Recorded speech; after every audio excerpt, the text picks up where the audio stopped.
আসসালামু আলাইকুম দর্শক, যে যেখান থেকে দেখছেন সকলকে শুভেচ্ছা। আপনারা জানেন কেশবপুরের বিখ্যাত তরমুজ চাষ, যেটা ঘেরের পাড়ে কিন্তু এই তরমুজ চাষ করে থাকে। এখানকার যারা শ্রমজীবী মানুষ আছে, কৃষক আছে, তারা কিন্তু এই এলাকার মানুষ কিন্তু এখন তাদের তরমুজ চাষ করে কিন্তু স্বাবলম্বী হয়েছে। এমন সোশ্যাল মিডিয়ায় অনেক তথ্য কিন্তু আমরা দেখেছি এবং সরাসরি সেটা দেখার জন্য আমরা এসেছি। এখানে যে ঘেরগুলো আছে, মৎস্য ঘের, তার প্রতিটি পাড়ে পাড়ে কিন্তু তরমুজের একটা আবাদ করেছে এবং সেখানে কিন্তু এই অসময়ে তরমুজ চাষ করে ব্যাপক সাফল্য দেখিয়েছে। আমরা এখন নৌকা নিয়ে কিন্তু সেইটি আছি। আমাদের সঙ্গে আছে কেশবপুর থানার যিনি সাব ইন্সপেক্টর হেলাল উদ্দিন এবং আমাদের এই সুপলাকাটি ইউনিয়নের সংরক্ষিত মহিলা মেম্বার মেহরুন্নিসা মেরি এবং আমাদের নৌকা চালক ভাই এবং তার একমাত্র সন্তান। আমরা কিন্তু খুবই আনন্দমুখর পরিবেশে কিন্তু এখানে যাচ্ছি। শেষ বেলায় যখন সূর্য এবং কিছুক্ষণ পরেই হয়তো বিদায় নেবে, সেই মুহূর্তটাই কিন্তু আমরা এখানে এসেছি এবং একটা অসাধারণ মুহূর্ত কিন্তু আমরা হাজির হয়েছি, যেটা খুবই দৃষ্টিনন্দন।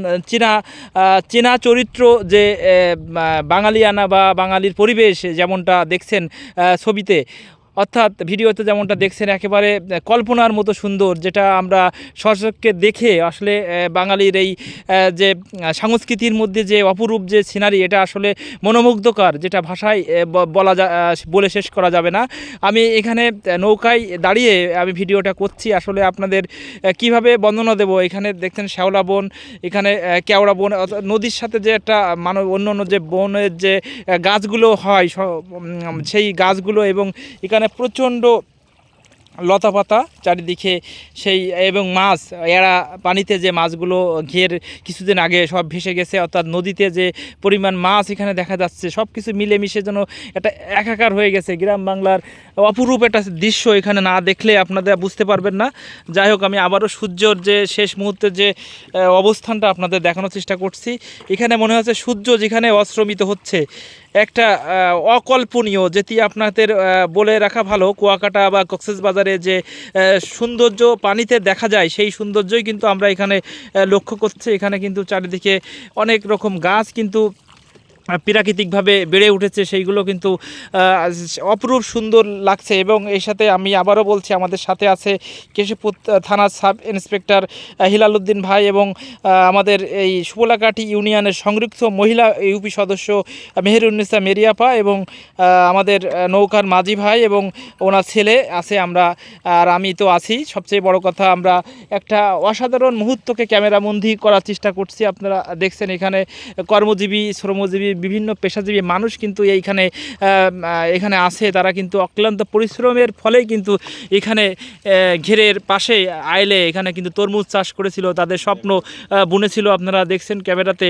কিন্তু সেই স্বপ্ন কিন্তু কয়দিনের টানা বৃষ্টির ফলে কিন্তু বিলীন হয়ে গেছে, তাদের স্বপ্ন দুঃস্বপ্নে রূপান্তরিত হয়েছে। কারণ এইখানে যে গাছগুলো ছিল, এই অতিবৃষ্টির ফলে সেই গাছগুলো কিন্তু মরে গেছে। আমরা এমনটাই কিন্তু জানতে পেরেছি। কৃষকদের কষ্টের আহাজারি আমরা দেখেছি। আমরা এরপরের ভিডিওতে আমরা সেগুলো অবশ্যই দেখানোর চেষ্টা করব। তার আগে এখানে আরও একটা জিনিস আপনাদের দেখাচ্ছি, যেখানে এই কদু দেখছেন, মিষ্টি কুমড়া প্রচুর পরিমাণে ধরেছে। এটা হয়তো আরেকটা অবস্থা, আমরা পরবর্তীতে এই ভিডিওটাও আপনাদের দেখানোর চেষ্টা করব। যাই হোক, অপরূপ একটা দৃশ্য এখানে। আসলে এই অল্প সময়ের ব্যবধানে এই সৌন্দর্য হয়তো উপভোগ করতে পারবো না, কারণ পূর্ণ একটা দিন যদি এখানে ঘুরতে পারতাম, তাহলে হয়তো পরিপূর্ণ তৃপ্তি পেতাম। বাঙালির যে স্বাচ্ছন্দ্য, বাঙালিয়ানা, আসলে মিনিট গুণে এটা শেষ করা যাবে না। এটা অসাধারণ একটা অনুভূতি, এটা ভাষায় প্রকাশ করার মতো নয়। এখানে আপনারা বুনোফুল দেখছেন, হলুদ হলুদ বুনোফুল, যেটা অসাধারণ লাগছে। এখানে আসলে তাল গাছ, এখানে প্রচণ্ড মাছ আছে। এখানে যে কয়েকদিনের টানা বৃষ্টিতে যে ঘেরগুলো ভেসে গেছে, তার ফলে কিন্তু এখানে প্রচুর মাছ আছে। সেই মাছগুলো মারার জন্য, অর্থাৎ মাছগুলো ধরে মাছগুলো ধরে সংসার চালানোর জন্য এক শ্রেণীর মৎস্যজীবীরা কিন্তু অলরেডি সেই মাছ শিকারের জন্য ব্যস্ত হয়ে গেছে। এখানে আপনারা দেখছেন বড় একটি মাছ এখানে ভেসে উঠেছে। আসলে এখানে আসলে একটা প্রকৃতির যে সর্বস্তরের ভালো লাগার যে জিনিসগুলো, সব কিছুই কিন্তু এখানে আছে। এখানে আকাশে তার রঙিন মেঘগুলো আপনারা দেখছেন, সবুজের সমন্বয়ে সূর্যের মিতালি, এখানে সব কিছুই আছে। সূর্য কিন্তু অস্তমিত হচ্ছে, যে কোনো সময় সে লুটিয়ে পড়বে পশ্চিম পাড়ে। সে কিন্তু এখন দেখছেন আমরা একেবারে শেষ সময়তেই এসে গেছি। আসলে আরও কিছু সময় আগে আসলে আরও ভালো হতো। যাই হোক, আমরা ভিডিও থেকে বিদায় নেব। তার আগে আবারও বলি, এটা অবস্থান করছে যশোর জেলার কেশবপুর উপজেলার সুপলাকাটি ইউনিয়নের বিল খুকশিয়া বিলে। এখানে মাছের ঘেরের 2 আইলে এখানে বিভিন্ন সবজির পাশাপাশি তরমুজ চাষ করে এই এলাকার মানুষ স্বাবলম্বী হয়েছে। এই তথ্য কিন্তু আমরা দেখেছি বিভিন্ন গণমাধ্যমে। এর আগে এখানে 4 বছর ধরে এই তরমুজ উৎপাদন হয়ে থাকে। এখানে এই তরমুজ বিক্রয় করে এই এলাকার কৃষকরা কিন্তু লাভবান হয়। আর আগেও বলি, এটা 2016 সাল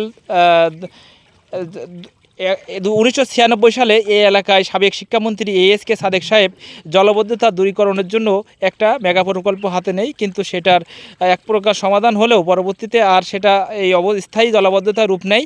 আর সেই স্থায়ী জলাবদ্ধতার সমাধানের উপায় খুঁজতে এখানে স্থানীয় কৃষকরা ঐক্যবদ্ধ হয়ে এখানে মৎস্যঘেরের ব্যবস্থা করে, এবং তার পাশেই কিন্তু কৃষিতে কিভাবে এগিয়ে নিয়ে যায় সেটা কিন্তু চেষ্টা করে। এই এলাকার কৃষিকে বাঁচিয়ে রাখতে সেটা কিন্তু চেষ্টা করে। আর এটাই আপনারা দেখছেন ভিডিওতে।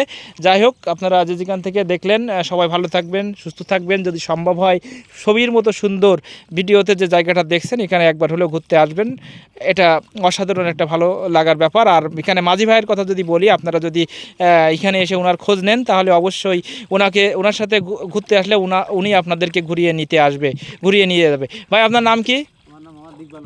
মোহাম্মদ ইকবাল হোসেন। আপনার ফোন নাম্বারটা বলেন। 01733 আপনারা নাম্বারটি শুনলেন। যাই হোক, যেখান থেকে দেখলেন সবাই ভালো থাকবেন, সুস্থ থাকবেন। আল্লাহ হাফেজ।